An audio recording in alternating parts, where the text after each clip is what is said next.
Sou professora Joana Lúcia Alexandre de Freitas, sou professora da Faceli de Prática de Ensino e também coordenadora do projeto Black Power, que tem como objetivo central falar sobre racismo, estabelecer diálogos e promover ações antirracistas na sociedade.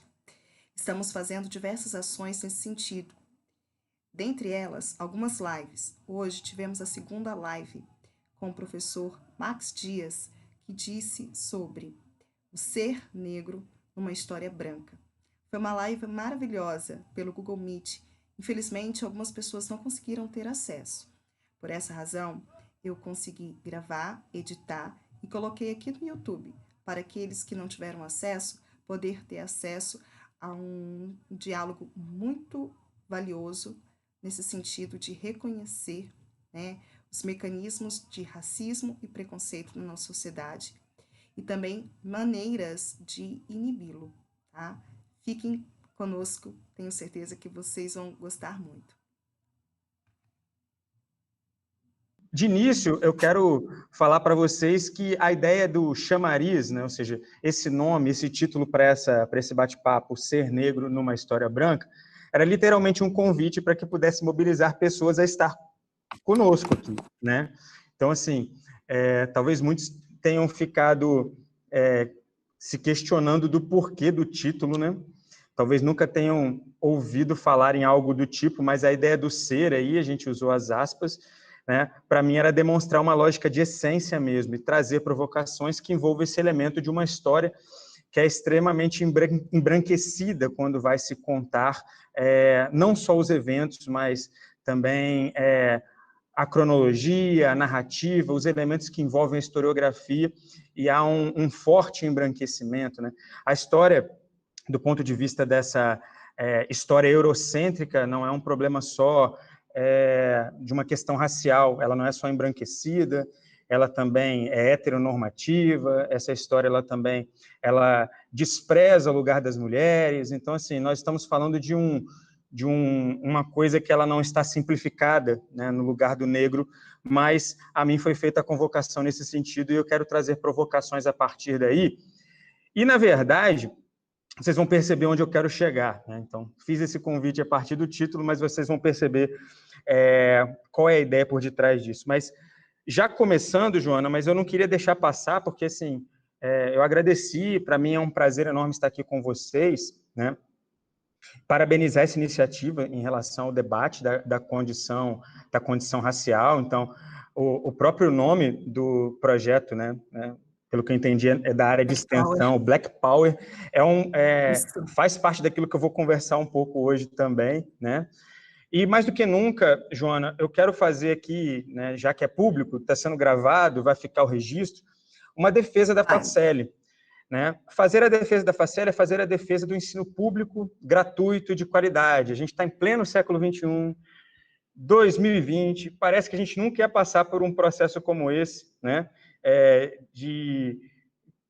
Em relação ao coronavírus, a gente percebe que, assim, a gente, ao mesmo tempo que avançou muito, a gente ainda passa por situações inimagináveis, situações que ficaram aí marcadas em outras épocas, né? A última pandemia desse tipo aí aconteceu há 100 anos, mais ou menos, né? Então, assim, é necessário defender a Faceli, até porque, vira e mexe, ela sofre ataques, né? Sofre ataques por parte daqueles que deveriam protegê-la, que é especificamente o próprio poder público.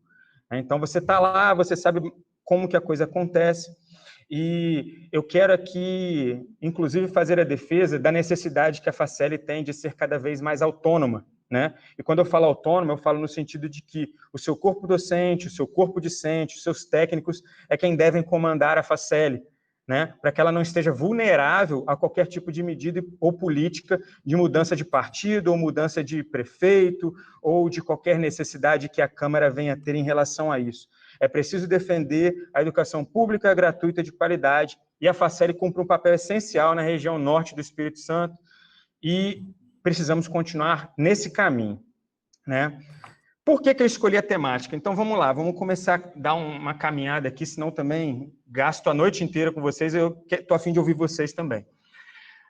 Primeiramente, porque todo mundo já está sabendo quais são as principais vítimas, qual é o público predileto do coronavírus no Brasil, né? Em relação a sermos, por razão de sermos um país extremamente desigual, em que não conseguimos completar a inclusão daqueles que, em uma determinada ocasião, puderam, né, a partir de muita luta, puderam ser alforriados, puderam ser libertados, nós percebemos que algumas desigualdades elas permanecem no país. O coronavírus demonstra mais uma vez isso.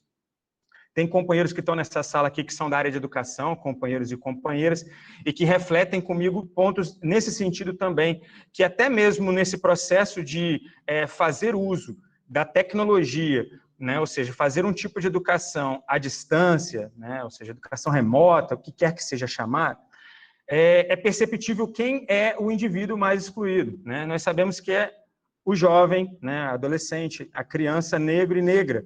Isso está muito claro. E as vítimas do coronavírus também no Brasil são fortemente negras. Então, esse é um problema que precisa ser colocado e foi por isso também que eu me atraí sobre uma ideia de falar sobre o assunto hoje também. Ao mesmo tempo, nós temos acompanhado as manifestações que estouraram, né, principalmente nos Estados Unidos, depois elas tiveram desdobramentos em outros lugares do mundo, a partir da morte de George Floyd, né? A morte de George Floyd disparou uma série de manifestações, mas ela é apenas mais um demonstrativo de um tipo de vida que o negro ele enfrenta em todas as ocasiões, em diversas culturas, em diversas sociedades. As coisas elas não acontecem de forma igual, é importante a gente frisar isso, mas de forma muito parecida. E do ponto de vista do uso da força policial, é perceptível como isso acontece no caso do Brasil também. Eu, inclusive, cheguei a ficar assim, extremamente tocado com o fato de que a polícia paulistana, anteontem, ao prender um jovem negro na rua, o policial ele fez uso do mesmo expediente do policial que assassinou George Floyd, com o joelho no peito, sufocando aquele jovem. E, assim, nada mais para a gente responde senão o fato de que a polícia ela existe para exterminar uma parcela da população. E a polícia, desse jeito, ela necessariamente não deve existir, né? Se a gente quer repensar um outro tipo de sociedade, onde as relações de igualdade, igualdades raciais, elas possam prevalecer, é necessário destruir uma polícia que ela se faz valer, né, de um estereótipo para poder perseguir o negro, né? Mesmo tendo muitos desses negros também presentes aí nessas próprias forças policiais, né? Então, por fim, há uma necessidade da gente tornar essas lutas, né, por igualdade racial uma questão constante. A partir daí, assim, qual é a ideia? Assim, qual o debate que eu quero trazer para vocês? Situando, né, nesse momento, nesse contemporâneo do que estamos vivendo, há uma necessidade da gente pensar, por exemplo, alguns processos históricos. O Brasil tem um movimento negro extremamente forte e precisamos remontar os anos 30 para relembrar das primeiras iniciativas fortemente concatenadas que acabaram gerando, inclusive, um partido político, né, a partir da Frente Negra Brasileira, nos anos 30, que depois foi posto na ilegalidade por conta do golpe do Estado Novo de Getúlio Vargas, mas essa foi uma experiência extremamente pioneira, não só no Brasil, mas no mundo, né? A Frente Negra Brasileira, analisando para hoje, ou seja, quase 100 anos depois, ela continha uma série de problemas, né? Mas o fato mais importante é denotar a necessidade de debater a desigualdade racial no Brasil, e esses negros e negras que se uniram na Frente Negra e criaram um partido que se tornou extremamente forte e preponderante entre os negros, demonstraram para o Brasil que o debate da igualdade racial ele é necessário, é essencial, né? Todavia, nos Estados Unidos é que a gente precisa recordar, né, e inclusive a partir desses eventos relacionados a George Floyd, que um partido político se formou e ele foi extremamente forte também entre a população negra, que é a trajetória dos Black Panthers, a trajetória dos Pantera Negras, né? O que gera os Pantera Negras? É importante a gente tentar pensar que, na verdade, foi disparado a partir da morte de Malcolm X. Malcolm X tem uma trajetória extremamente importante, que inclusive se diferenciava muito de Martin Luther King, né? E Malcolm X, quando ele é morto, ele acabou iniciando muitos jovens numa militância que não existia. A revolta entre a comunidade negra americana a partir da morte de Malcolm X, ela foi muito grande, especialmente de dois indivíduos, né? Bob Seale e Huey Newton. Essas duas figuras passaram a estudar as possibilidades de formação de um partido, mas inicialmente tinham como uma característica essencial conseguir mostrar às pessoas, né, do povo negro, o povo negro mais simples, não é o povo acadêmico, é o povo que está ali na comunidade, que sofre as consequências da violência policial, mostrar a necessidade de enfrentar, né, uma sociedade que quer exterminá-los. Então, ao mesmo tempo que o Partido dos Pantera Negra era um partido que se propunha a disputar horizonte, tinha características revolucionárias, eles também se colocavam numa postura de enfrentamento à violência. E é muito engraçado, assim, que se a gente for parar para pensar, é uma coisa muito louca que aconteceu na história do movimento negro a partir desse evento nos Estados Unidos da América, né? Por quê? Porque os Pantera Negra, eles encontraram subsídios na própria legislação americana para poder criar suas alternativas de luta. Então, o que eles fizeram, né, a partir dessa constatação da violência policial, que era uma violência contra o negro, fortemente, principalmente nas comunidades negras? Eles andavam em bando, eles passaram a se vestir de forma idêntica, que é uma característica muito próxima da própria disciplina policialesca, né? Ou seja, o policial ele anda de uniforme. Os negros passaram a andar com roupas parecidas para se identificar enquanto parte, ou seja, enquanto esse partido, Pantera Negra, né? E o mais interessante é que eles passaram a andar armados. E a legislação americana dizia que para um indivíduo andar armado, ele precisava mostrar essa arma. Então, você não podia andar com a arma escondida, você precisava andar com a arma à mostra, quer seja na cintura, que estivesse mostrando, mas geralmente eles andavam com espingardas e escopetas, e eles andavam com essas armas à mostra. Isso de cara, obviamente, chocou a sociedade americana. E para acentuar isso, que é o mais instigante nessa história toda, eles estudavam a legislação americana e passaram a andar com o livro de legislação e coibir a ação policial, né, para que não repetissem os mesmos gestos que eles repetiam com tantos outros, acabando levando à morte. A constatação era simples: a polícia americana é racista, né? Então, se muitos talvez que tenham acompanhado essas manifestações em torno de George Floyd não perceberam a ideia do punho cerrado, né? O braço erguido e o punho cerrado, isso é uma simbologia Black Panther muito importante e que você vê muitos jovens nas ruas até hoje relembrando esse gesto, né? A questão para os Black Panther era simples. Então, assim, se essa polícia ela é racista, quer dizer que, especialmente a polícia americana, ela traz consigo traços que a própria polícia nazista, né, ou seja, com base no fascismo, é importante a gente refletir isso também a partir de uma realidade brasileira. Essa polícia, ela identifica pela diferença, né? E onde que eles foram buscar subsídios para poder entender esses elementos? Que aí eu chego onde eu gostaria de chegar, que era o meu desafio para hoje. Uma das principais influências dos Black Panthers foi um escritor, né, da Martinica, Frantz Fanon. E a obra, principalmente Os Condenados da Terra, foi uma obra extremamente impactante para os negros americanos naquela conjuntura. E não só, tá? A Joana, que se eu não me engano é da área de pedagogia, não é, Joana? A obra Pedagogia do Oprimido tem muito de Frantz Fanon, né?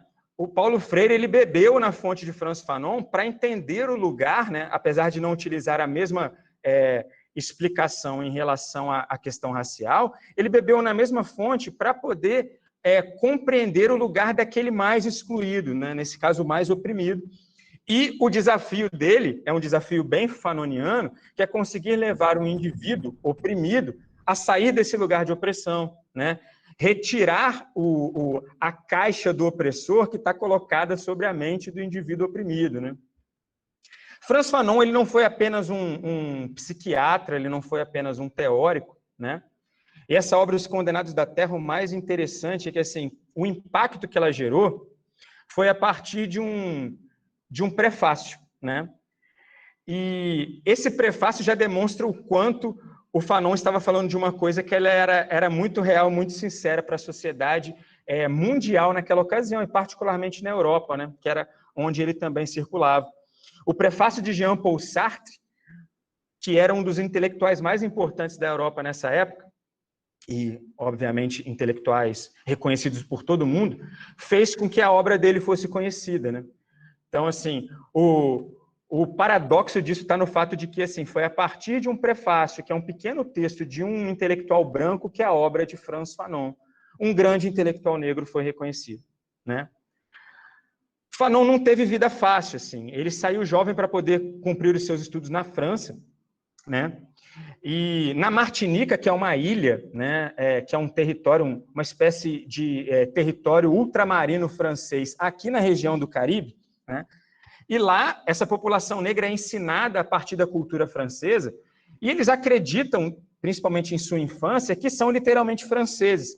O impacto só acontece na vida de Fanon quando ele vai literalmente para a França para poder fazer os seus estudos de psiquiatria, né? Então ele estuda psiquiatria e, né, que é medicina psiquiátrica, bem como filosofia, e lá ele toma um choque, que é um choque que, nas explicações dele, estão relacionados a todo o negro martiniquense que saía da ilha e ia para a França, né?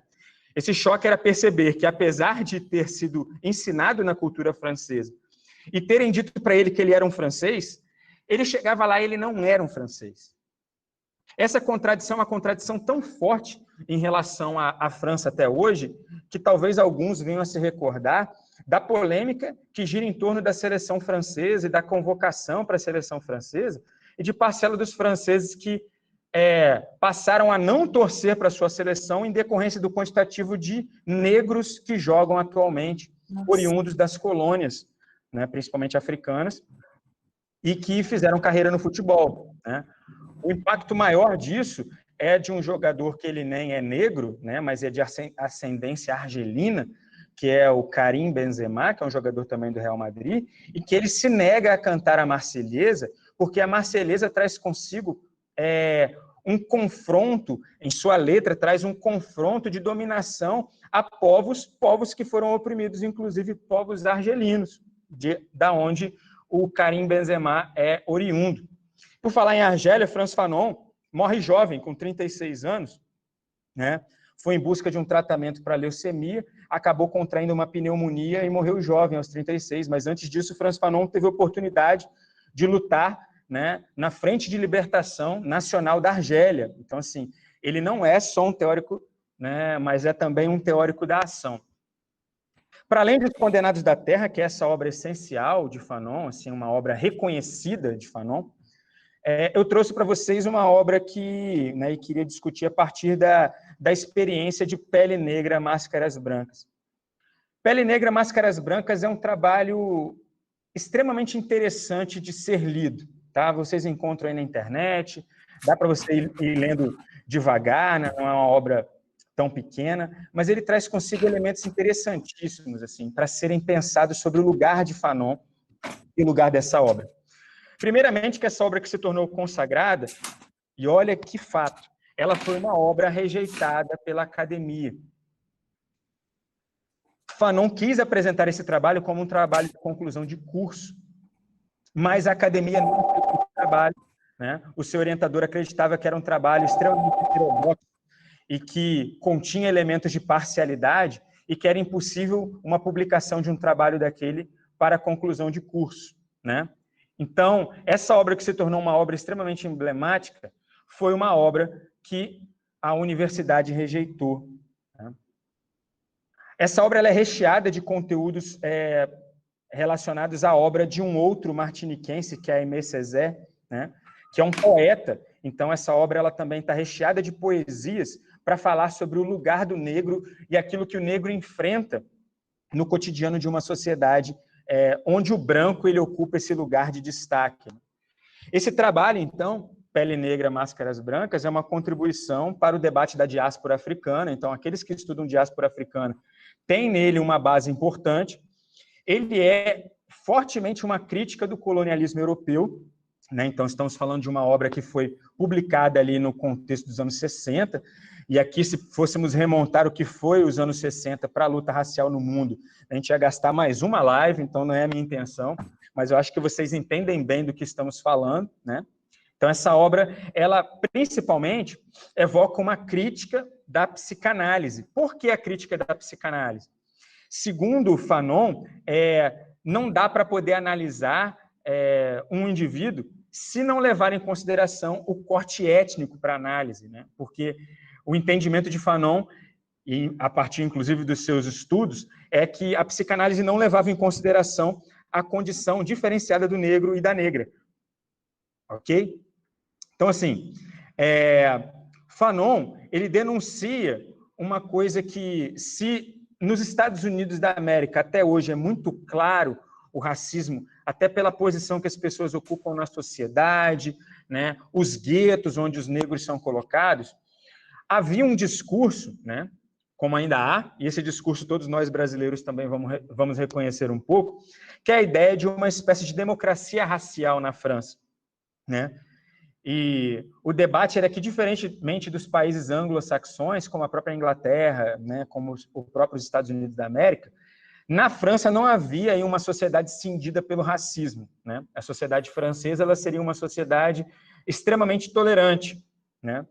Como dizem acerca da nossa sociedade brasileira, né? E que é coisa de comunista querer colocar negro contra branco, como diz aí o Sérgio Camargo, o nosso excelentíssimo representante da Fundação Palmares, né? Acha que existe uma ideologização do debate racial e que a coisa precisa ser completamente refeita, e no fundo, ele acaba se tornando um adversário da luta por igualdade racial, né? Mas olha só, Fanon, ele diz também que o racismo, ele não é igual em todos os lugares, o racismo, ele é contingente, tá? Então, a sua obra, ela não pretende ser um manual de análise estrita para qualquer ocasião. Na verdade, é um desafio lançado pela obra de Fanon e por esse texto, Pele Negra, Máscaras Brancas, para que a gente possa entender a contingência, né, dos lugares onde o racismo se estabelece. E o caso brasileiro não é diferente. Há uma contingência aqui. Pode parecer que tenhamos elementos muito próximos dos Estados Unidos, outros elementos característicos dessa democracia racial, como ele analisava na França, mas, de fato, o caso brasileiro é um caso diferenciado, né? A missão do trabalho de Fanon e assim, a partir de uma frase dele, é a seguinte: enquanto psicanalista, eu devo ajudar o cliente a conscientizar seu inconsciente, a não mais tentar um emagrecimento alucinatório, mas sim a agir no sentido de uma mudança das estruturas sociais, né? Isso quer dizer que não basta especificamente agir sobre esse indivíduo, né?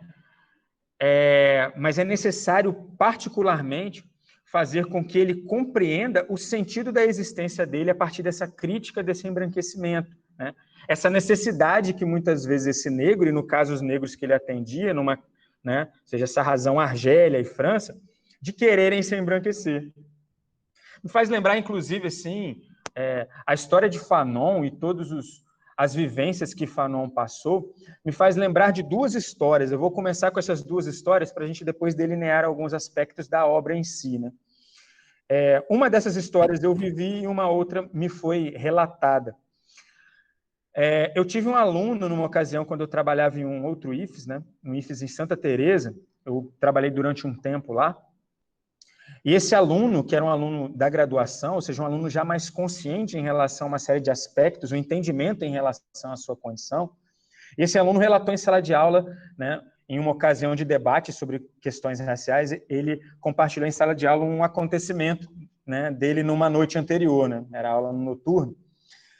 Estava chovendo muito e esse jovem, ele saindo do campus, estava sem guarda-chuva e correu.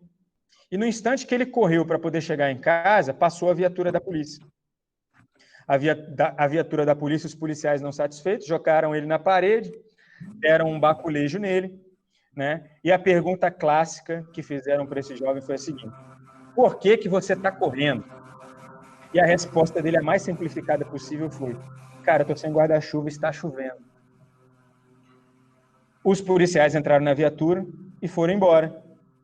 E nem carona para ele deram para poder chegar em casa. Nossa. Né? Só para ficar mais claro para vocês que ele seguiu na chuva até chegar em casa.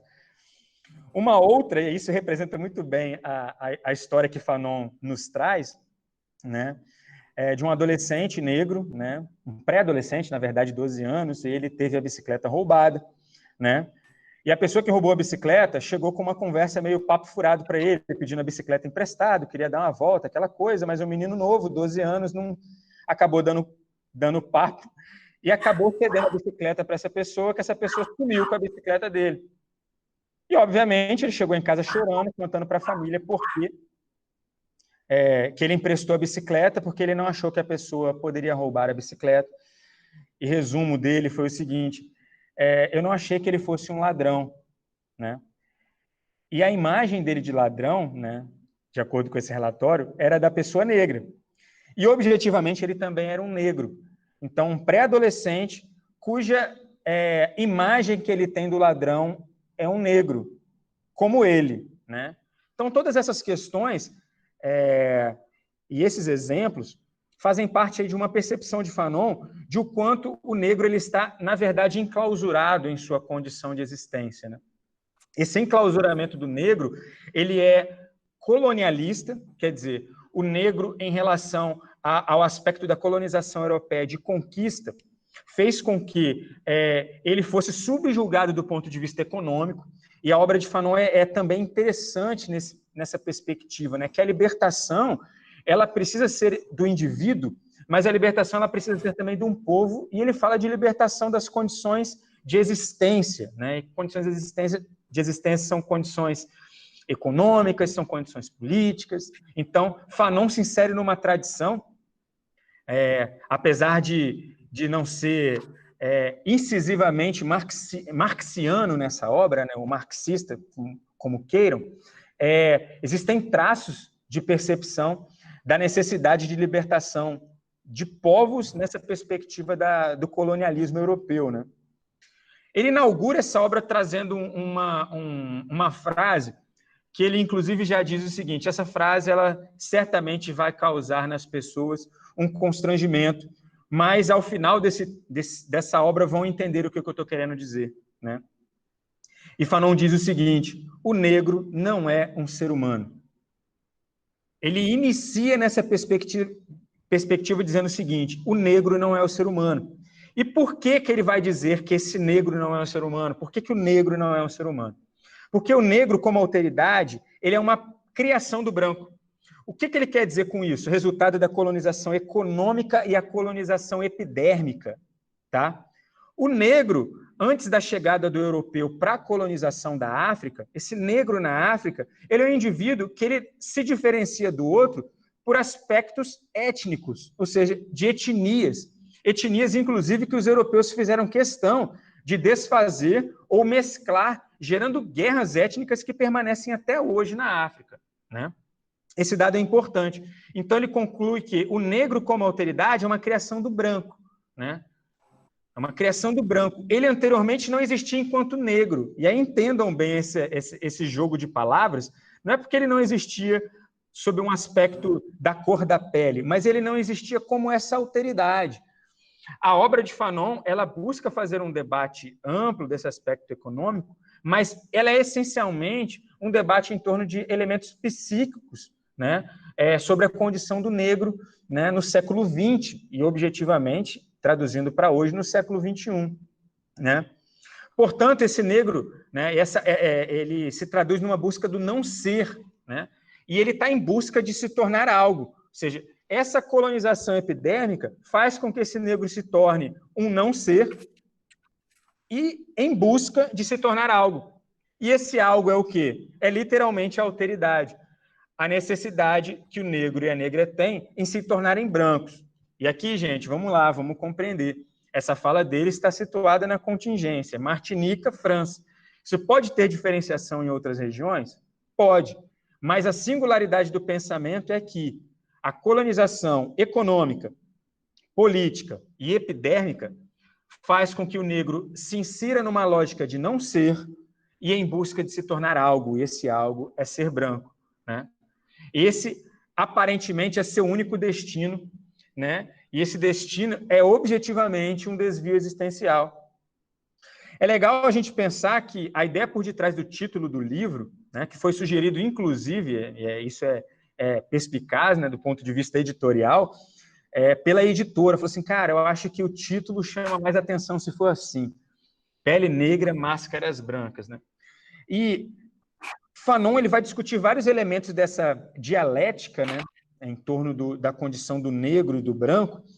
E Pele Negra, Máscaras Brancas, se a gente for perceber, traz consigo uma ideia de que o próprio rosto do negro, né, molda a máscara branca, e essa máscara branca ela molda a epiderme do negro. A ideia é basicamente essa, né? E fica a questão, assim, né? Quem molda quem, né? Ou seja, o molde vem da onde? Vem da máscara ou vem do negro nessa condição do querer ser branco? E é perceptível, então, na obra de Fanon, que ele trabalha com uma lógica, né, bem particular do narcisismo, né? Então, assim, remontando o mito de Narciso, o que seria o mito de Narciso, né? Vou só colocar aqui a partir do entendimento artístico e excepcional, poético de Caetano Veloso, né, que Narciso acha feio o que não é espelho, né? Essa ideia de que é ali na alteridade, no outro que estaria a sua completude, né? E esse problema do negro, né, é um problema psicanalítico que Fanon chama de uma alienação psíquica, né? E a libertação do negro não se dá quando se retira a máscara branca, simplesmente, né? E esse traço é um traço interessante, porque provavelmente muitos dos que estão aqui participando dessa live, e assim como eu, né, muitos que são negros e negras, talvez tenham, em algum momento da vida, se entendido enquanto tal. E eu me recordo do momento enquanto eu me enxerguei enquanto negro e lembro também das diversas ocasiões que eu não me via. Mas a retirada da máscara, para mim, ela serviu para eu poder me encarar num outro mundo, me enxergar num outro mundo, mas ela, por si só, não reconstrói essa essência, né? Por si só, não reconstrói essa essência. Aparentemente, né, e é isso que Fanon nos traz, ainda há uma busca, mesmo quando você retira a máscara, de querer ser aquilo que você não é, né? Branco, mesmo que você o negue, né? No momento que você tirou a máscara, a cultura, o processo político, econômico nos leva o tempo todo a ressignificar, nos ressignificarmos, né? Enquanto brancos, né? O negro martiniquense, por exemplo, Fanon diz o seguinte: nas experiências vividas por ele tenta imitar o branco francês na linguagem. Quando ele sai da Martinique e chega na França, ele percebe que há traços do francês, né, falado na França diferentes dos traços martiniquenses, né? Vamos imaginar como se fosse no Brasil os vícios de linguagem, as gírias, essas coisas, né, os traços da linguagem num país continental. Quando o martiniquense saía e ia para a França, ele se deparava com essa condição. Que condição era essa? De que havia uma linguagem diferente sendo falada pelos brancos e eu preciso me inserir nessa linguagem, esse francês mais erudito. E quando ele retorna da França para a Martinica, a principal motivação dele é se diferenciar dos outros martiniquenses pela fala agora mais devidamente afrancesada, né? A ideia por detrás disso é uma ideia de busca do aparentamento, ou seja, se aparentar o que ele não é. Então, Fanon ele chega a algumas considerações logo de cara, a partir inclusive de poemas da Aimé Césaire, né, de que, na prática, o negro ele se assemelha muito, historicamente, ao judeu, né? Então, é interessante também você notar que ele faz essa analogia, inserido na Europa, uma Europa ainda recente do pós-guerra, onde o estudo em relação aos judeus e todas as condições que permitiram um desastre daquele tipo em relação ao povo judeu, né? Ele começa a entender que, na verdade, existe um paralelo entre o negro e o judeu e a sua condição, né? o judeu, historicamente, e a partir dos eventos que acabaram levando à guerra, ele foi representado como um mal. E a partir de literaturas, a partir de obras de arte europeias, a partir de coisas cotidianas, ou seja, de expressões cotidianas, o Fanon vai demonstrar o quanto o lugar do negro também é esse lugar do mal, né? Representado como lugar do mal. E, consequentemente, esse lugar do negro enquanto mal acaba sendo um lugar oriundo para a proliferação de discriminações as mais diversas, né? Então, assim, se da morte segue-se a uma esterilização, né? Então, há muitos desses relatos, né, no contexto da Segunda Guerra Mundial, do extermínio do povo judeu em campos de extermínio, de esterilização, né? O judeu ele é colocado em câmaras onde depois, assim, ele é literalmente desfeito, né, incinerado. A ideia por detrás disso, do ponto de vista da explicação fanoniana, sobre aspectos psicanalíticos, é que fazer com que não tenha nenhum traço do judeu, ou seja, queimar por completo o judeu, incinerar o judeu, é literalmente levá-lo ao pó e fazer com que a experiência, a existência dele se desfaça da terra por completo, né? E Fanon vai mostrar como, em relação ao negro, há uma aparência disso, mas se utiliza uma outra questão. E aí é um debate extremamente psicanalítico com base em questões freudianas, que ele vai discorrer muito sobre elementos do lacanianismo, né, a partir dessa ideia da alteridade, vai falar muito de Carl Jung, vai falar bastante de Freud, e em Freud ele vai demonstrar que o negro, na verdade, para ser exterminado da Terra, utilizam um outro método, que é o método da castração. E ele vai apresentar uma série de ocasiões em que os brancos, ao efetivamente agirem sobre os negros, né, grupos como a Ku Klux Klan, né, fazem o quê? Ao aprisionarem, enforcarem, uma das atitudes é castrar, ou seja, arrancar o pênis do negro, e a explicação de Fanon gira em torno dessa lógica da alteridade, né, que o branco também está aprisionado nesse racismo, né? Porque aparentemente circula uma imagem do negro viril, da vitalidade do negro, que necessariamente as pesquisas em medicina, ele mostra isso, não demonstram, né? Essa lógica fálica de querer, de alguma forma, castrar o negro, ela tem base em elementos que não são elementos que condizem com a realidade médica, né? Que inclusive já analisaram tamanhos de pênis e demonstram que o tamanho do pênis é basicamente o mesmo padrão em qualquer lugar e independente da etnia, né? Só que Fanon, assim, para além de caracterizar essa ideia de que o negro não é um ser humano, ele faz, né, no decorrer da obra, um convite à descolonização, né? Esse convite à descolonização, ele passa por elementos, como eu falei, econômicos e políticos, mas principalmente pelo abandono dessa lógica da neurose sexual, né? Uma neurose sexual que violenta tanto o branco quanto o negro. Então, assim, na prática, o entendimento de Fanon, né, e Huey Newton, ele coloca aspas, né, dizendo o seguinte: Fanon nos ensinou muitas coisas, eles nos inseriu num debate em relação a confrontar as nossas mentes colonizadas, mas Fanon não nos dá um instrumento essencial para a superação dessas coisas, né? Então, Huey Newton vai buscar explicações, né, a partir de outras estratégias revolucionárias. Então, assim, ele foi um forte leitor e pregador das ideias de Che Guevara, por exemplo, né? Ou seja, a revolução de guerrilha e tal. Mas a ideia por detrás de Fanon é que a libertação do negro, ela também se faz num contexto da necessidade de libertação do branco. Não é o negro quem vai libertar o branco, não é o branco quem vai libertar o negro, mas há uma necessidade da sociedade se libertar do racismo.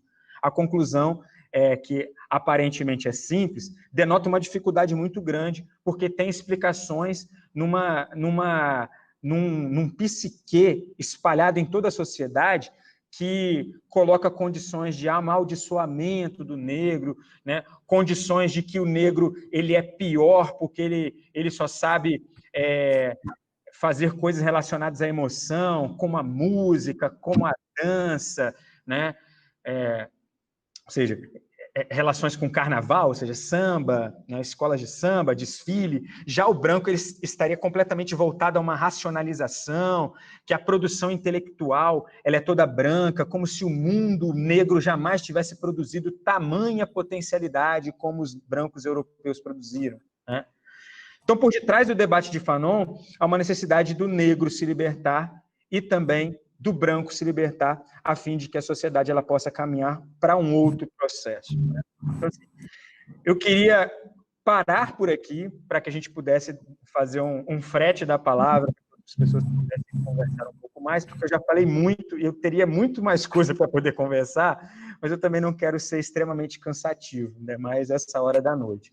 Espero que vocês tenham compreendido aí os primeiros passos em torno das ideias de Fanon e estou aqui à disposição para que a gente possa conversar um pouco mais. Então, Max, parece até que a gente combinou, mas eu juro, pessoal, que não foi combinado, né? Dentre as perguntas que eu fiz aqui, né, para poder movimentar um diálogo, foi justamente de encontro à história do negro lá nos Estados Unidos, né? E aí eu coloco o seguinte, olha, nos Estados Unidos, apenas 2% da população é negra. Aqui no Brasil, os negros são 54% da população. Pensando na história da formação de ambos os países, por favor, responda. O que faz os estadunidenses serem mais empoderados e condolentes com a morte de um homem negro, como por um policial branco, né, como foi a de George Floyd, e os brasileiros não se solidarizam da mesma forma, sendo que aqui, né, isso acontece quase todos os dias no nosso país.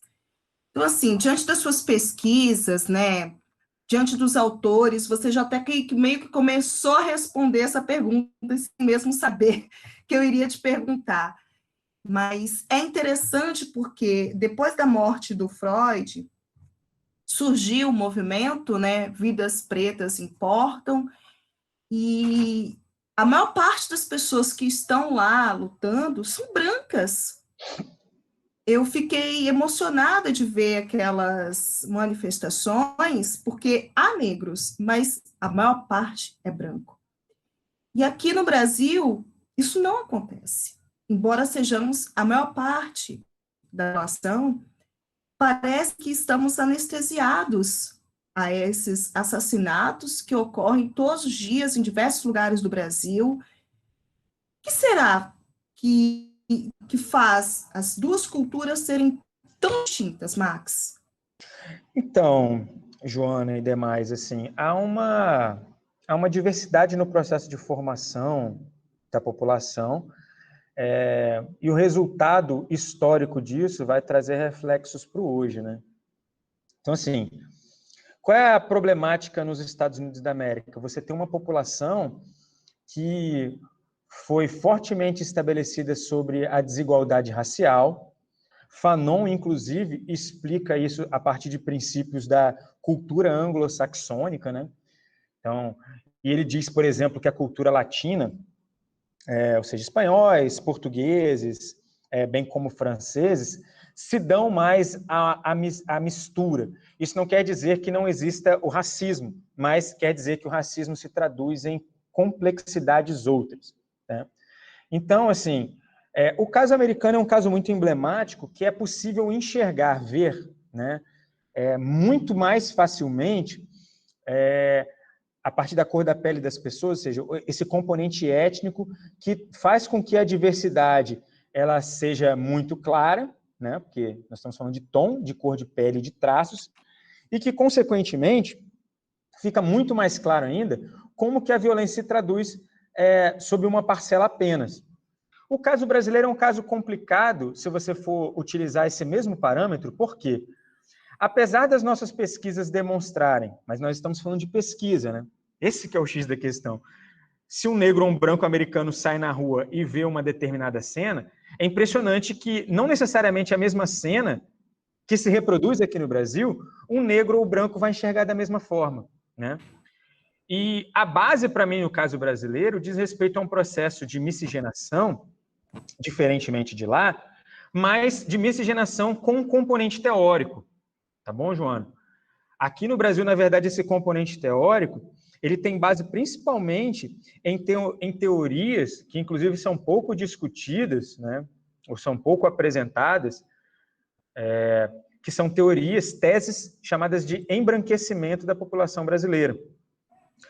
Essas teorias elas circularam aqui no século XIX, e a tradução simples é o seguinte: a população brasileira, em determinadas regiões, é fortemente negra. Então, você tinha, por exemplo, na Bahia, no Rio de Janeiro, meados do século XIX, 50% a 70% da população negra, ou seja, composta por uma população negra, né, dos próprios sujeitos da diáspora africana que vieram forçadamente para esse país.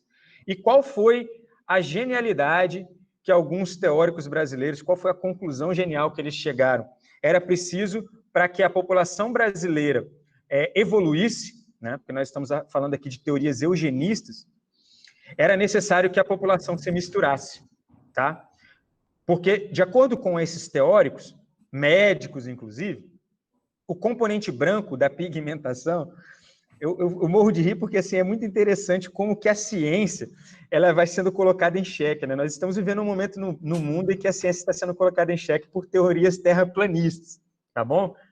É verdade. Para outra ocasião, mas aqui é interessante pensar o seguinte: esses caras diziam o seguinte: o componente branco se misturado com o negro é que vai se sobressair.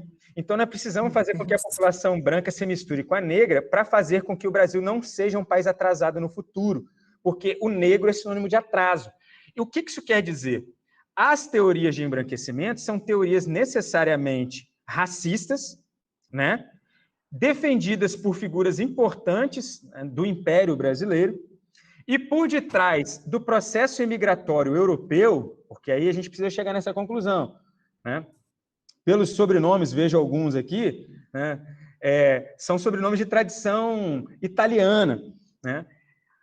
Que no Espírito Santo tem demais, mas não só, né? Também alemães, etc. Mas a vinda desses povos para cá trazia consigo um outro elemento, o elemento da necessidade que eles se misturassem, tá? Para embranquecer a população brasileira.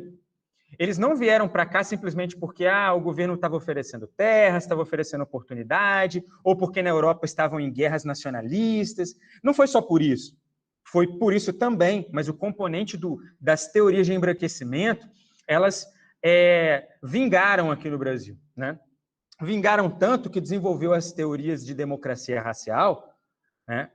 Que, como o Fanon fala, existiam também na França, então talvez tenhamos aí uma similaridade, cujo principal, assim, essa lógica da miscigenação e de uma democracia racial, o principal símbolo é a obra de Gilberto Freire, um dos grandes e principais aí sociólogos, ou seja, teóricos do princípio da formação brasileira. E Gilberto Freire, ele foi um cara que não só formou muitas mentes, mas que durante muito tempo era considerado um catedrático essencial para que se compreendesse a formação do país, mas a partir principalmente aí de meados do século XX, né, na própria USP, né, os chamados sociólogos uspianos, liderados principalmente por o Florestan Fernandes, o grande Florestan Fernandes, que fez estudos em relação à condição do negro brasileiro e passou a exercer uma crítica em relação a Gilberto Freire. E se você for fazer uma pesquisa aí simples em relação à obra de Gilberto Freire, inclusive artigos acadêmicos, você vai encontrar muitas contradições ainda sobre o pensamento dele. Alguns dizem que ele foi mal interpretado, outros dizem, na verdade, que ele era racista mesmo, e que, por fim, ele acabou criando uma forma de poder justificar essa espécie de democracia racial, onde o negro também tinha sido inserido na sociedade brasileira, né? E que ficar debatendo esses elementos da diferenciação pelo componente étnico só torna a sociedade mais insustentável. Quer dizer, se a população brasileira se emulatou, se tornou mulata, né? Que a ideia do mulata é da mistura, né? Então, a gente tem que esquecer esse passado negro ou passado branco e entender que somos uma sociedade racialmente democrática. Então, o fundamento traz consigo teorias do século XIX, e outras explicações histórico-sociológicas do século XX. Isso é muito diferente dos Estados Unidos, né? Para essa apresentação, estudei um pouco também alguns elementos em relação à formação da Frente Negra Brasileira, né, que eu falei no início. A Frente Negra Brasileira, assim, é muito interessante você constatar que conseguiu reunir muitos agrupamentos negros diversos, né, e numa luta, em particular, pelo fim do racismo. Só que havia uma diversidade muito grande entre esses grupos, né? Essa diversidade era tão grande que, inclusive, assim, apesar da luta pela igualdade racial, não se tinha uma compreensão como um todo de quais são os fundamentos reais para essa luta, né? Então, você tinha figuras como Arlindo Veiga dos Santos, que fez parte da Frente Negra Brasileira, mas ele era uma figura monarquista, por exemplo, então depois ele acaba criando um outro movimento em defesa do fim do republicanismo e o retorno da monarquia, né? Defendia fazia essa defesa da monarquia a partir de elementos da princesa Isabel, por exemplo, né? Que ela libertou os negros, coisa desse tipo, né? Por outro lado, nos Estados Unidos, a figura dos Black Panthers estava estabelecida em uma perspectiva diferente. Apesar de, em meados dos anos 80, eles terem sido completamente desbaratados e tal, assim, até mesmo porque o pleito acabou se tornando cada vez mais político-institucional e menos político da ação, até porque a sociedade americana também foi mudando muito, né? As leis foram se modificando, apesar do racismo permanecer, e os Black Panthers meio que se desarticularam. Na prática, a polícia ela começou a enfrentar tanto. E a dificuldade desse racismo policial, né, sofrido pelo negro, em aceitar, levava cada vez mais ao negro armado a confrontar a polícia.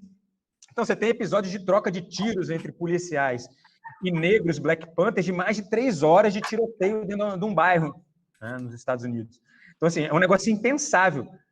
Mas se você for parar para raciocinar um pouquinho, você vai perceber que o fundamento ele é muito parecido com o fundamento assim daqueles que tombaram na guerra contra a ditadura militar, ou seja, na luta, né, na guerra não, porque não era uma situação de guerra, né, ou seja, na guerrilha montada contra a ditadura, muitos jovens estudantes, eles acreditavam na tendência de que era possível derrotar o exército brasileiro, as Forças Armadas.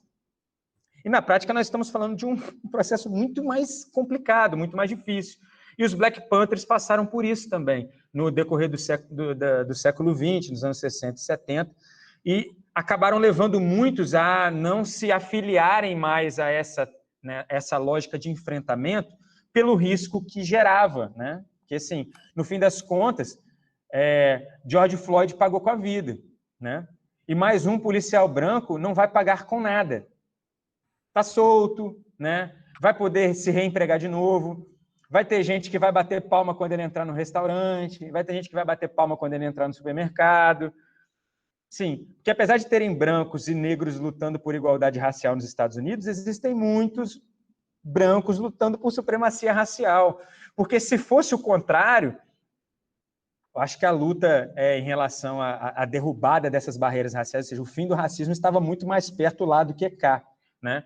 Então, assim, o que eu concordo é que, apesar das diferenciações, é fato que o processo da democracia racial brasileira, ele tornou um impeditivo para um fortalecimento da luta, inclusive em relação a agrupamentos brancos, né? Então, assim, a luta racial brasileira, né, pela igualdade racial, ela acaba sendo uma luta muito dos próprios negros e negras no Brasil, infelizmente. Pois bem, amigo, eu acho que você foi bem feliz aí na sua colocação. E diante do que você expõe, eu penso que o fato, né, de existir o mito da democracia racial faz com que o negro não se descubra negro, faz com que o negro não perceba, né, essa guerra fria, digamos assim, no nosso país, de negros serem exterminados diariamente e não ter esse despertar, né? De certa forma, o negro não formar ali um grupo homogêneo, né, de se unir e falar assim, poxa, somos a maior parte da população carcerária, somos a maior parte da população que morre, né, nas ruas, somos a maior parte dos pobres. O que faz esse país em relação à nossa etnia? Querem nos exterminar? Querem nos acabar? Eu acho que esse despertar do povo negro, ele não acontece porque existe, né, essas pessoas espalhadas aí pela sociedade que vem dizer que não existe racismo, que é meritocracia, né? A chance é para todos, tá aí, só não estuda quem não quer, só não trabalha quem não quer, mas nós sabemos que não é bem assim, né? Então, eu acho que o fato de negar o racismo é o primeiro passo para perpetuá-lo, por incrível que pareça. Parece incoerente, né? Mas a partir do problema, da hora que eu falo que não existe problema, eu não preciso me preocupar em resolver um problema que teoricamente não existe, né? Isso mesmo, ó, inventaram, a Poliana contribuiu aqui conosco, né? Se quiser ligar o microfone, Poliana, para dialogar, fique à vontade, né? Inventaram até mesmo racismo reverso. É triste isso, né? Mas é de fato verdade, né? E aí, dentro dessa perspectiva, Max, de acordo com as suas pesquisas, com seus estudos, o que você pensa que é necessário acontecer no nosso país para que o povo negro passe a se empoderar, passe a se reconhecer como negro, assumir que é negro e buscar melhores condições de vida na nossa sociedade? Então, Joana, assim, a luta do povo negro brasileiro, ela está aí na rua, né? Eu vejo isso cotidianamente, né? A gente talvez tenha um entendimento de que a luta do povo negro brasileiro, apesar de sermos a maioria da população, não é uma luta que reúne massas, ou seja, apesar de ser uma bandeira popular, né, que é pelo fim do racismo em todas as suas esferas, ela, ou seja, apesar de popular, ela não é uma luta que reúne massas, né? E é interessante a gente perceber isso, mas isso também é sintomático da própria ocasião em que o país vive hoje, enquanto representação também de outras épocas, né? Então, assim, se temos um sintoma hoje, esse sintoma não é especificamente de hoje, mas hoje ele se conflagra muito mais forte, né? Se você for parar para raciocinar, pensa comigo. Não é por acaso o gesto, o último ato tomado pelo ex-ministro, e que bom que foi embora, Abraham Weintraub, em relação à questão das cotas. E sabe por que não é por acaso? Porque o debate de cotas no Brasil foi um debate que sempre mobilizou extremos, fazendo com que, inclusive, o tal mito da democracia racial se fortalecesse, em relação principalmente aos agrupamentos, né, brancos, e evocando a Constituição brasileira, dizendo que estão criando situações de desigualdade, né? Então, assim, não por acaso ele tomou uma medida nesse sentido. E não por acaso também a gritaria nas redes, né? Porque assim, não tem sido feitas tantas ações de rua assim, mas a gritaria nas redes também foi grande para que se revogasse, né? Uma medida extremamente autoritária. Não sei se vocês viram também, porque nunca é por acaso, né? O movimento negro fez uma ação nesse final de semana na praia de Camburi, colocando cruzes e tal, para poder lembrar as vítimas do coronavírus como um todo, mas também fortalecer o debate em torno do que está morrendo mais, ou seja, o negro e a negra, e uma mulher branca, uma transeunte, né? Eu costumo falar lá em casa que, assim, nós estamos cheios de guarda da esquina, né?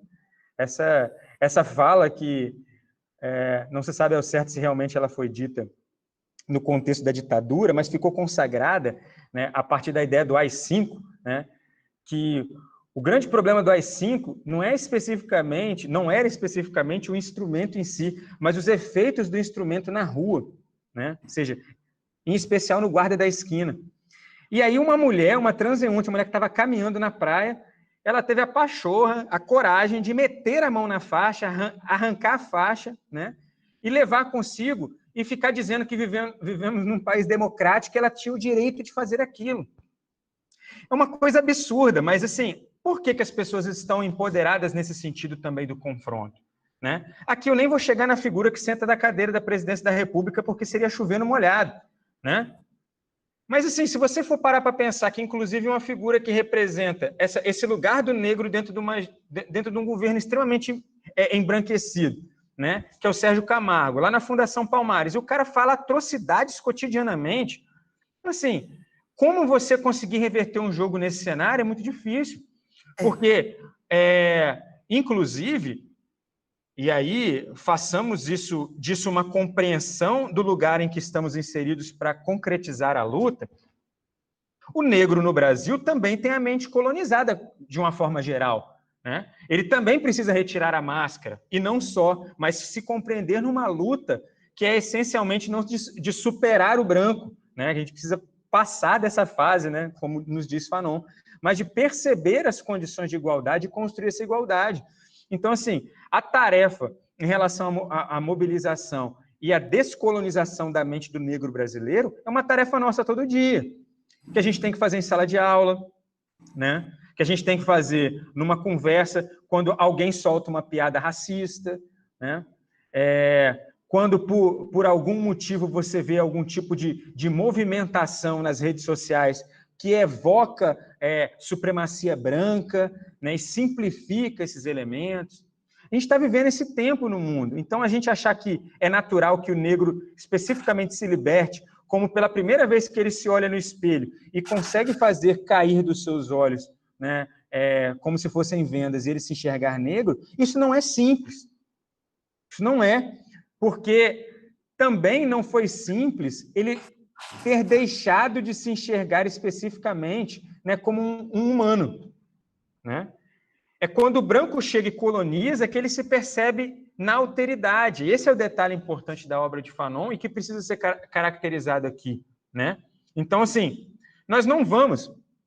Fanon, ele começa essa obra falando assim, apesar de uma série de acontecimentos que o mundo tem experimentado, né? Ou seja, a resposta para todas essas coisas, para todas essas nossas ansiedades, ela não vai chegar hoje. Isso é muito interessante, que parece assim, pô, o cara inaugura uma obra desse porte com um caráter pessimista. Né? Pô, ele podia já chegar jogando a torcida para cima e falar, não, a partir desse momento está inaugurada a igualdade racial no mundo. Mas não é. Ele quer demonstrar que essa luta cotidiana ela é complexa, porque os traços que o branco imprimiu sobre o negro os traços coloniais que o branco imprimiu sobre o negro, ele não se deu da noite para o dia, né? A colonização, ela não se deu da noite para o dia de forma extremamente simplificada, né? E quando eu falo a colonização aqui, os seus desdobramentos sistêmicos, que aí vamos chegar na compreensão simples, né? O processo de colonização evoca o capitalismo que era inicialmente comercial e que depois ele é industrial, o imperialismo sobre a África no século XIX, as novas formações, né, de nações na África, foi a partir de um interesse do europeu, um interesse do europeu em buscar novos espaços, né, de conquista para não só vender mercadorias, expandir produção industrial, capitalista, mas também roubar riquezas africanas, roubar riquezas das terras africanas. Isso precisa ser dito. Aí a gente vai falar assim, não, mas essa colonização foi no século XIX. É como se fica parecendo que o branco chegou, levou 1 quilo de ouro e foi embora para casa. Não, gente, nós estamos falando de extração de riqueza e produção dessa riqueza em um outro lugar a fim de sustentar povos em detrimento de outros. A condição de empobrecimento que ainda a gente vê na África, né? Que corta o coração, que mobiliza campanhas na televisão, ajude, né? Vai lá, deposita um dinheiro e tal. Gente, isso é sistêmico. Aquilo ali é fruto, resultado, na verdade, da ação do branco em outras épocas, né? E que hoje nos faz sentir, de alguma forma, com uma certa culpabilidade cristã, né? A vontade de esmolar para salvar aquele povo. Nós não vamos salvar aquele povo com esmolagem. Só é possível salvar o povo negro no mundo com igualdade racial. E aí a gente vai para a igualdade de oportunidades, igualdade de condições e, definitivamente, a expurgação do sistema, né, econômico e político que oprime a todos. Essa é a conclusão de Fanon, essa é a conclusão que eu trago para mim, e essa é a conclusão que eu gostaria que todos nós chegássemos, brancos e negros. Porque aqui nós não estamos pregando supremacia racial negra, né? Nós estamos falando de superação da desigualdade racial. Esse é o X da questão. É interessante a sua colocação e também da Heloísa Lopes Viana, que está participando conosco nesta noite. Ela coloca assim: importante também falar também de como o processo de industrialização mata por nutricídio a população pobre, majoritariamente preta, que acaba morrendo muito mais por diabetes, pressão alta, entre outros problemas nutricionais, porque vivem de produtos altamente industrializados, principalmente em cestas básicas como salsichas, sal, açúcar e etc. Ela coloca aqui algo que, para falar a verdade, eu, Joana, nunca pensei nessa holística, mas de fato ela tem razão. Eu sempre comento que a pessoa que é pobre, né, manter um peso ideal é complicado, porque a salsicha, aquele bife de hambúrguer, 48 centavos, é o mais baratinho, né, para eles comerem ali. E aquilo ali está realmente cheio de gordura, cheio de triglicerídeos, cheio de um nutriente que não é bom, né? Joana, E eles acabam adoecendo, e ela tem razão. Nunca pensei nisso, nunca parei para pensar nisso. Pode falar, Max. A gente não precisa nem ir na África, né? Porque assim, e tem pesquisas sobre isso também que se relacionaram com o período. O governo Lula e Dilma, eles fizeram uma inserção de grande parcela da população através do consumo, né? Isso é muito claro, assim. Existe uma série de outros debates em torno dos processos políticos e culturais, mas é fato que inseriu pessoas pelo processo do consumo, acesso a crédito, né? Enfim. E houve uma engorda, né? Entendo no sentido da engorda, né? No sentido da má alimentação, né? Ou seja, dos processos de outro tipo de desnutrição, que é a desnutrição por alimentos industrializados, como foi bem falado. Então, assim, acesso a refrigerantes, etc., fazendo com que a população negra, que antes era desnutrida por um sentido, tivesse acesso a bens de consumo se tornando desnutrida em outro. É impressionante como sobre nós sempre recai essas condições, né, no tipo de sociedade que a gente vive. E ela coloca isso, eu achei bem interessante, agradeço a contribuição, porque parece que tudo que não é bom é destinado aos pobres e, consequentemente, aos pretos, porque o Brasil, a maior parte da população pobre é preta, né? E, de fato, é mais um olhar que eu não havia tido e, de fato, vocês, né, elucidaram bem. A Ellen contribui aqui conosco também, Ellen Manzoli. O saudável virou um estilo de vida caro e, realmente, que não tem esses meios vão procurar os mais baratos. Realmente, se você repara, né, o preço do alho, o preço da batata, oscila muito. Até ontem estava R$1,50 o tomate, mas outros dias estava R$8, R$9. Então, entre pagar um preço alto em uma verdura nutricional, com alto valor nutricional, o pobre ele vai acabar optando por algo mais barato e não quer dizer que ele vai estar se nutrindo bem. Então, é a mesma coisa, é o que você disse, né? Na África, as pessoas morrem de fome. Aqui elas não morrem com a fome, mas elas morrem devido aos problemas nutricionais, né? A pressão alta, o infarto fulminante, né? Devido à má alimentação também. Né? Então, isso daí é interessante estar olhando. Agora, Max, só para finalizar aqui as minhas perguntas, mas caso os participantes queiram perguntar, contribuir, fiquem à vontade. Uma outra pergunta que eu queria te fazer é o seguinte: você é historiador, né? E assim como professor de história, sabe que a educação básica ela tem lei e diretrizes que orientam o estudo da cultura negra, da imigração forçada, da contribuição que o povo negro fez para a formação do Brasil, do incentivo e respeito que deve ser despertado nas crianças em relação a essa etnia. Todavia, você e eu, né, e outros educadores também sabem que esse ensino efetivo dessa forma, ele não acontece, né? Então, assim, em sua opinião, esse ensino não acontece por uma falha na formação, as licenciaturas elas não estão dando a devida ênfase à importância de trabalhar isso, ou isso não acontece por questões ideológicas e de preconceito cultural por parte dos professores. O que você pensa sobre isso? Então, Jonas, são elementos que caminham numa via de mão dupla e não há exclusão de um e outro. Na prática, o cotidiano do professor dentro de uma sala de aula não é das coisas mais simples, né? Você também é professora, você sabe bem do que nós estamos falando. Então, assim, o próprio processo de, olha, vou botar aspas nisso, né? Mas seria o próprio processo de transmissão de conteúdo, mas eu gosto mais da ideia do compartilhamento de conteúdo.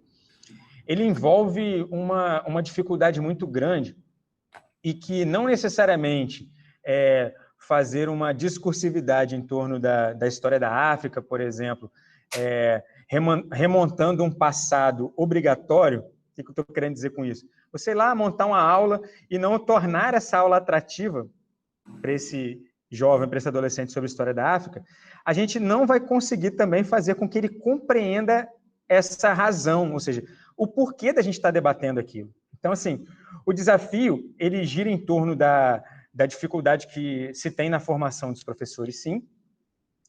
Tem elementos ideológicos também por parcela de professores, mas tem também toda essa outra dificuldade em relação a construir processos que sejam possíveis de serem compreendidos, né? Isso eu falo do ponto de vista pedagógico, didático, para os alunos em sala de aula, né? Porque, assim, eu reflito muito, inclusive, sobre o tanto de coisa que eu dou, né? Eu estou chegando num momento que eu falo assim, rapaz, tem muita coisa dessa que eu dou que, sinceramente, olha, eu estou falando do discurso como um todo e do conteúdo eurocêntrico, inclusive. Eu falo assim, rapaz, esse conteúdo eurocêntrico, bicho, é conteúdo demais. Não é necessário que esses meninos tenham isso dessa forma como eu estou habituado a transmitir, né? Eu preciso atraí-los para uma outra perspectiva, discutir sobre outros elementos. Eles precisam enxergar que essas questões elas envolvem literalmente um viver cotidiano ainda, né? Então, assim, falar do processo da diáspora africana, ao falar, por exemplo, daquilo que é na história a independência americana, precisa considerar os elementos do hoje que envolvem o George Floyd. Então, assim, se tem um professor que não leva isso em consideração, esse professor, no meu entendimento, ele está fazendo uso de uma perspectiva ideológica para não abarcar o conteúdo. Mas, de uma maneira geral, os programas, né, a partir da legislação, os programas eles precisam conter. Os professores dão em sala de aula? Pouquíssimo. O se dar em sala de aula envolve todos esses elementos que eu falei anteriormente. Tá? Então, assim, é preciso continuar um processo de formação? Então, assim, eu participo do NEABI, né? Eu coordeno o NEABI, que é o Núcleo de Estudos Afro-Brasileiros e Indígenas, no Campus Linhares, e é uma estrutura que ela existe no IFES como um todo, né? No ZIEF como um todo, né? Pela lógica. Certo que a outra IF não tenha, mas deveria ter. Nós temos também um espaço que é um fórum, né? Que é o FONEABI, que engloba todos esses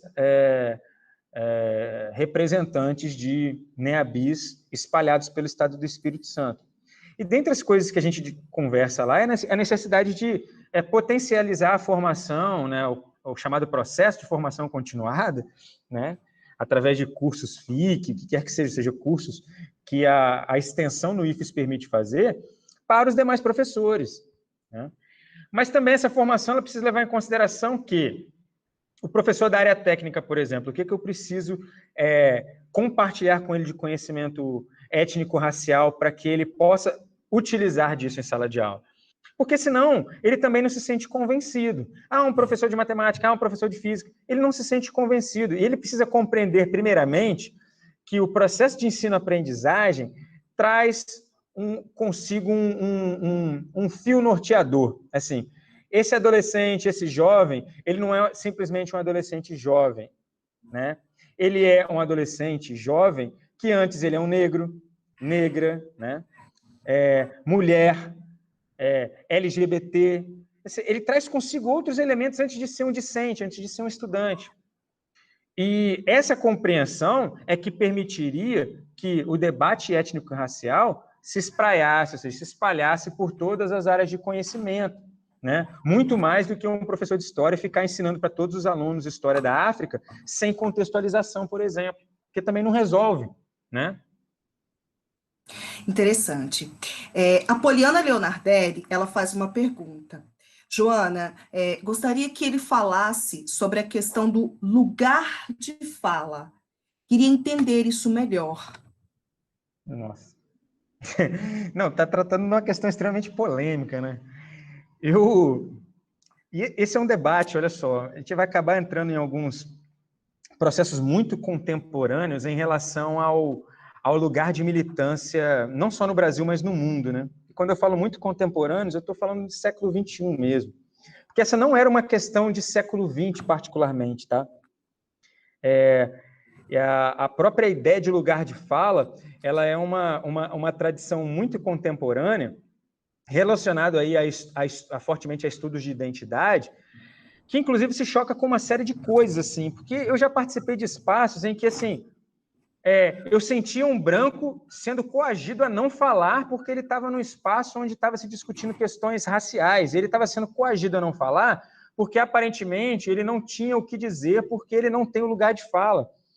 Eu, sinceramente, acho que isso não contribui em nada para o processo de superação da desigualdade racial.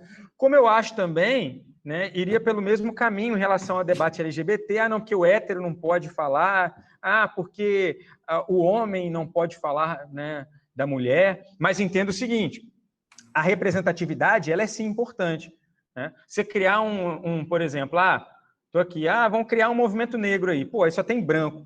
É um negócio meio assim, poxa, parece amiguinhos, o clube dos amiguinhos dos negrinhos. É tipo assim, e não é disso que nós estamos falando, né? Então, assim, a problemática do lugar de fala é outra.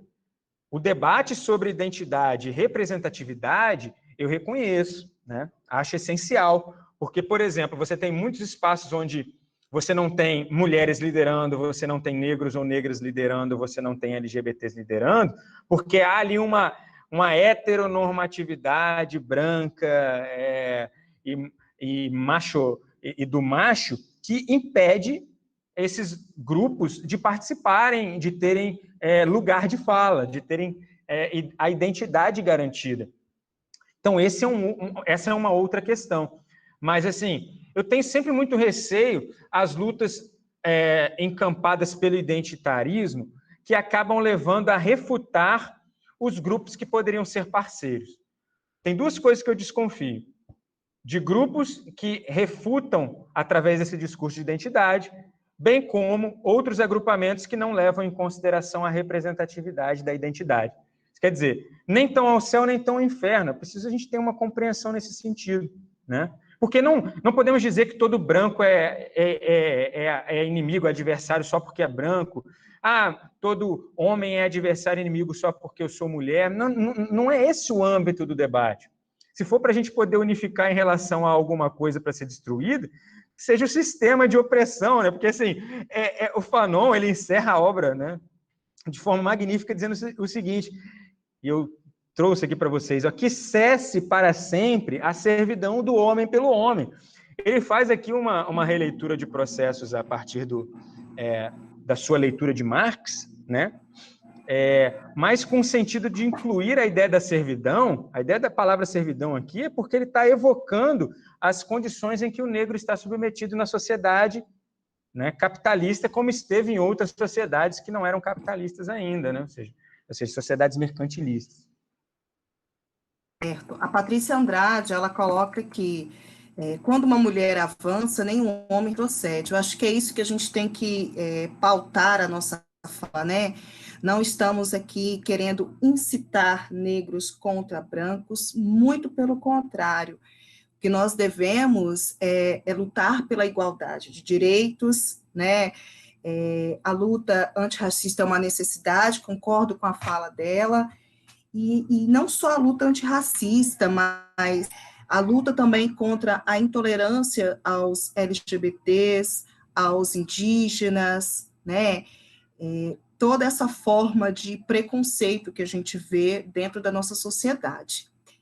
E agora, Joana, pessoal, rapidinho, oi? só para Sim, complementar, que eu acabei esquecendo aqui, me recordei sobre essa coisa do lugar de fala. Muitos dizem também o seguinte: você não pode falar de racismo porque você não é negro, né? Essa é uma boa verdade, mas ela embute uma noção capciosa, por assim dizer, né? Por quê? Porque fica parecendo também que o branco, vamos imaginar, aí tem um professor que ele é branco, aí ele precisa, né, sei lá, vamos lá, um professor de filosofia, de sociologia, em sala de aula, ele precisa tratar de elementos. Ele é branco, aí precisa tratar de elementos para desmistificar o racismo. Aí ele não vai ter condições de melhor dizer porque ele não é negro.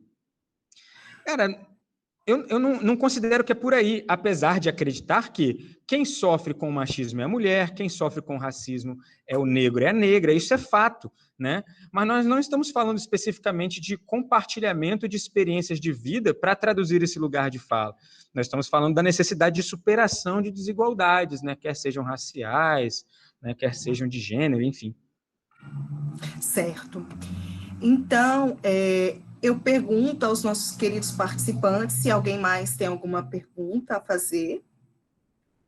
Desde já eu externo a minha alegria por ter esse momento aqui com vocês e, ao mesmo tempo, uma tristeza, porque enquanto houve a sala acontecer, várias pessoas tentaram entrar, mas eu em nenhum momento vi solicitação e recusei, muito pelo contrário, eu fiquei futucando aqui em todo momento, ver se aparecia onde que está esse povo que quer entrar, e eu não consegui. Mas eu quero tranquilizá-los, porque eu estou gravando, daqui a pouco eu vou editar, e eu vou lançar no YouTube, no meu canal, Joana Lúcia Alexandre de Freitas, essa live, para que todos que não conseguiram entrar possam ter acesso às falas do Max, às falas dos participantes, né? Porque é um conteúdo de suma importância. Você foi muito feliz nas suas colocações e mais pessoas precisam ver e ouvir isso, tá? Então, os que estão aqui presentes, por gentileza, repasse essa informação, tá? Agradeço, Salatiel, todo o apoio que você me dá, a orientação. Salatiel também é mestre aí nas tecnologias e me sugere bastante coisa. Essa foi a primeira live que eu fiz pelo Google Meet, porque no Instagram deu 1 hora em ponto, ele corta. E aqui eu pensei que a gente poderia ter um pouquinho mais de tranquilidade, no sentido de dar liberdade também das pessoas participarem. Todavia, muitos me mandaram mensagem dizendo que não conseguiram entrar. E aí, agora eu já tomei essa experiência e a próxima que tiver já vai ser lá no YouTube. Né? A gente vai testando e vai aprendendo, né? Porque é muito novo, tanto para você, Max, que foi a sua primeira live, e para mim também foi a segunda, mas pelo Meet está sendo a primeira, embora eu use o Meet para sala de aula sempre, eu nunca aconteceu de pessoas pedirem para entrar e não consegui visualizar, né? Mas fiquem tranquilos que daqui a pouquinho vai estar lá no YouTube e aí eu mando notificação para vocês. Deixa eu ver se tem mais alguém aqui querendo... A Heloísa Lopes. No caso do movimento trans, a maioria dos feministas radicais são preconceituosas com pessoas trans. E isso é complicado, porque uma minoria que não apoia a outra acaba virando jogada para gente preconceituosa, aproveitadora. Se no feminismo essas mulheres trans não podem falar, onde podem, já que o movimento trans é tão rejeitado? Tem essa questão sobre lugar de fala. Bem colocado, Heloísa Lopes Viana, você tem razão, né? Eu penso que essa colocação, né, esse lugar de fala, ele nada mais é do que uma forma também de você provocar preconceitos, porque embora eu seja negra e sofra na pele muitas das vezes o racismo, existe o contrário também, né? Eu não sou, eu sou hétero, não sofro o preconceito de quem é homo, mas eu me me coloco no lugar de quem é homo. Eu fico muito chateado quando eu vejo um preconceito em relação a outro.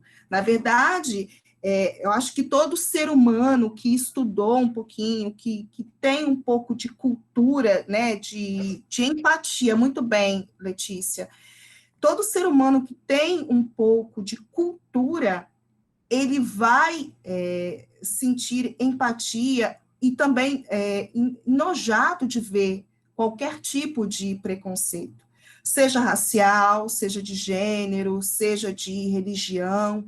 Então, eu penso que das perguntas que eu fiz para você, Max, eu também tomo para mim.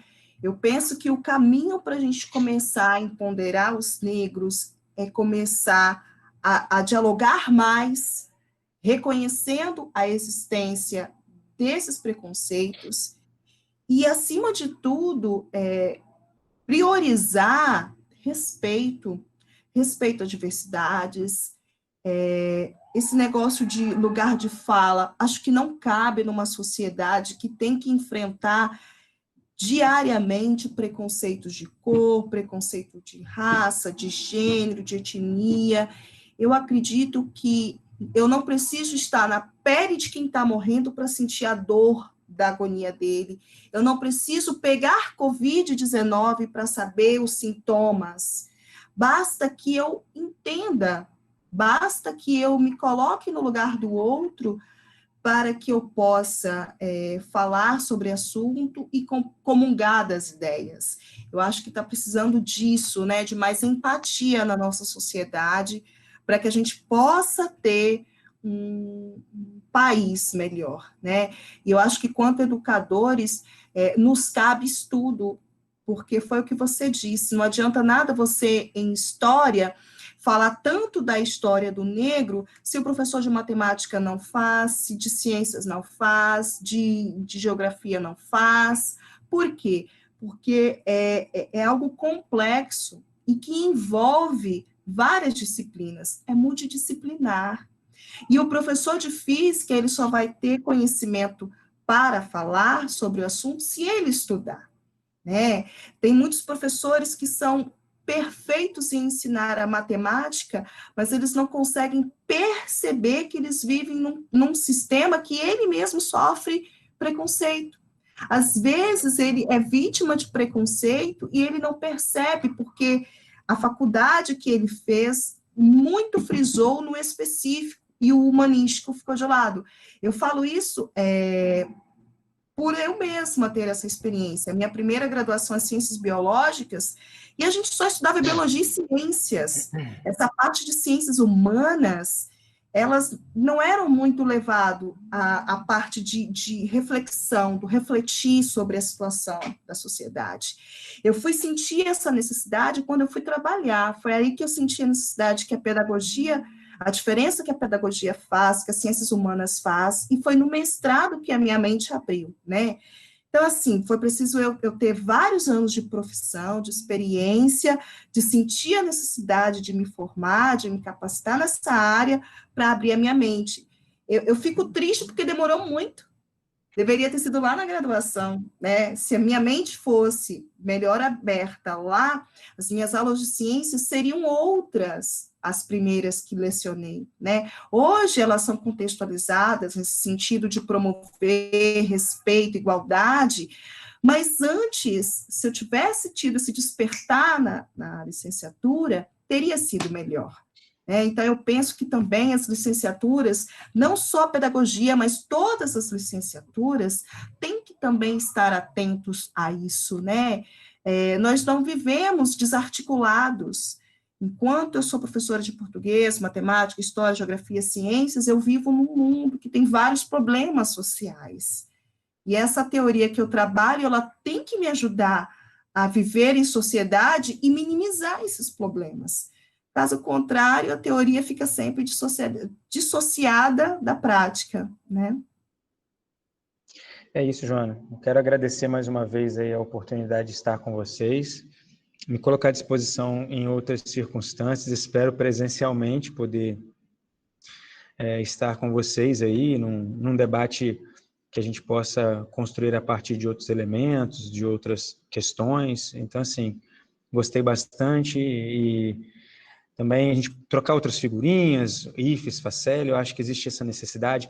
Muitos alunos que concluem o terceiro ano lá no IFES, eu sei que vão para a Faceli, né, essa informação chega para nós frequentemente. Então, assim, eu acho que essa parceria ela precisa ser estreitada e, em especial, né, nesse debate sobre a superação das desigualdades raciais. Tá bom? Contem comigo sempre. Muito obrigado, viu, Max? Eu agradeço. Você tem total razão, precisamos estreitar mesmo. E, de fato, é uma verdade, uma feliz verdade. Nós temos muitos ex-alunos do IFES dentro da Faceli.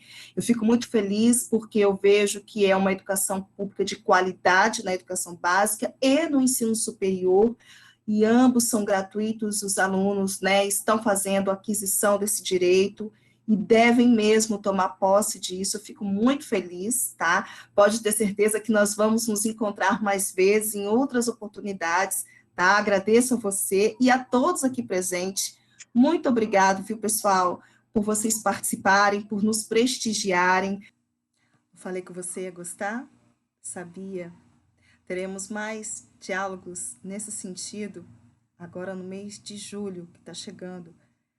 Eu convido vocês desde já para a próxima live com o Dr. Fred da Silveira, defensor público da União, que vai estar conversando conosco mais um diálogo acerca de racismo e antirracismo, e conto com a participação de vocês.